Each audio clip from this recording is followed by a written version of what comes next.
Si Princess Castro at narito ang mga napapanahong balita.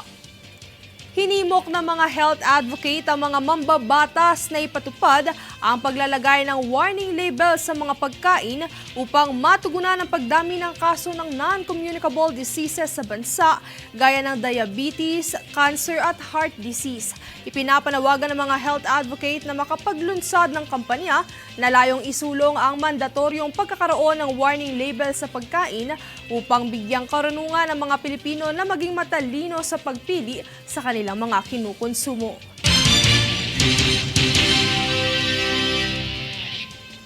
Samantala, naaresto ng Bureau of Customs o BOC sa Port of Clark ang 2.56 kilo ng high-grade na marijuana o kush na nagkakahalaga ng 3.84 milyon pesos noong ika-14 ng Oktubre.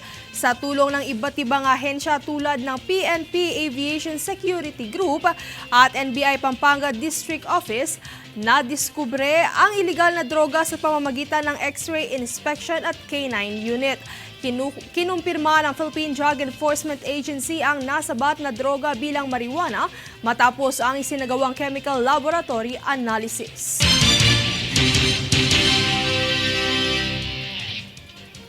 Kasado na ang mga hakbangin ng MMDA para sa maayos at payapang pagdiriwang ng undas ngayong taon.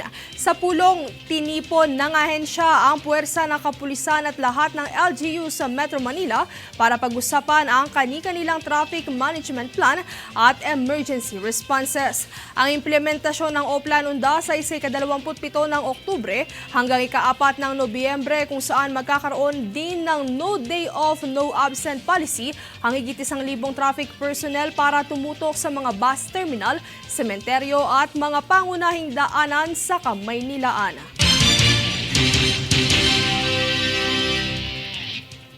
Kami ang boses ng pagbabago. Ako si Princess Castro at ito ang News Force.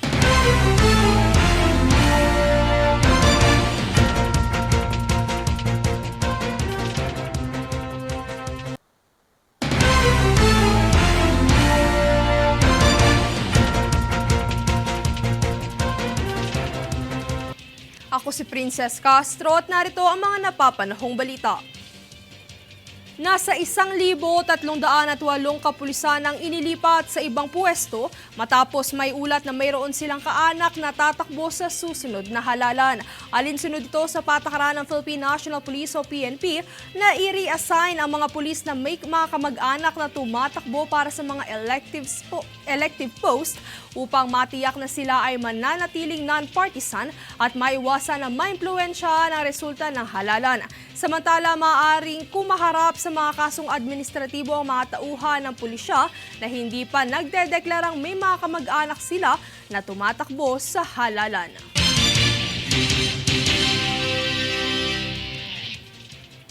Lumagda ng isang manifesto ang mga leader mula sa iba't ibang alyansa sa bansa upang ipabatid ang suporta sa Administrasyong Marcos.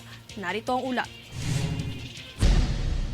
Ipinahayag ng 50 leader mula sa iba't ibang alyansa at multi-sectoral groups sa bansa ang suporta nila para sa pamumuno ni Pangulong Ferdinand Marcos Jr. nitong Biyernes sa lungsod ng Quezon. Ito ay makaraang sila ay lumagda sa isang manifesto na maglulunsad ng People's Alliance for Democracy and Reform o Pader ng Demokrasya.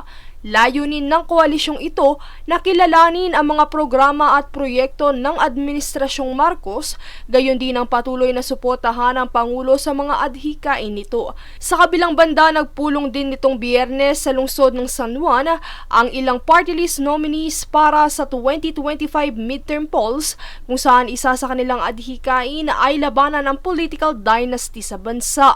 Anila balak ng partido na maghain ng disqualification cases laban sa political dynasties dahil batay sa ikalawang artikulo sa ika-26 na seksyon ng 1987 Constitution, nakasaad dito na dapat ay pantay ang karapatan sa pagkakataong makapagserbisyo publiko at ipinagbabawal ang pagkakaroon ng political dynasties. Bukod dito ay isa rin sa mga isyong kanilang nais tugunan ay ang pagkakaroon ng brain drain kung saan maraming mga Pilipino ang nagpupunta sa ibang bansa bansa para magtrabaho. Gayunpaman, buong loob na hindi nagpatinag ang supporters ng Pangulo, bagkus ay mas lalong ipinagtibay pa ang kanilang paninindigan at advokasya na ipagpatuloy ang mga nasimulan ng administrasyon para sa mga mamamayan. Princess Castro nag-uulat para sa One Media Network.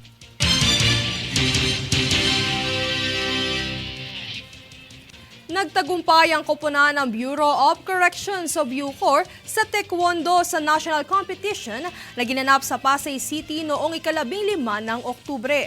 Nakamit nila ang iba't ibang medalya kabilang ang ginto, pilak at tanso sa ilalim ng gabay ng kanilang coach na si Bona Maricar Baroga mula sa National Headquarters.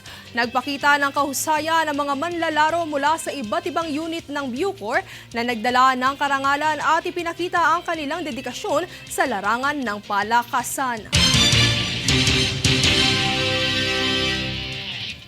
Kami ang boses ng pagbabago. Ako si Princess Castro at ito ang News Force.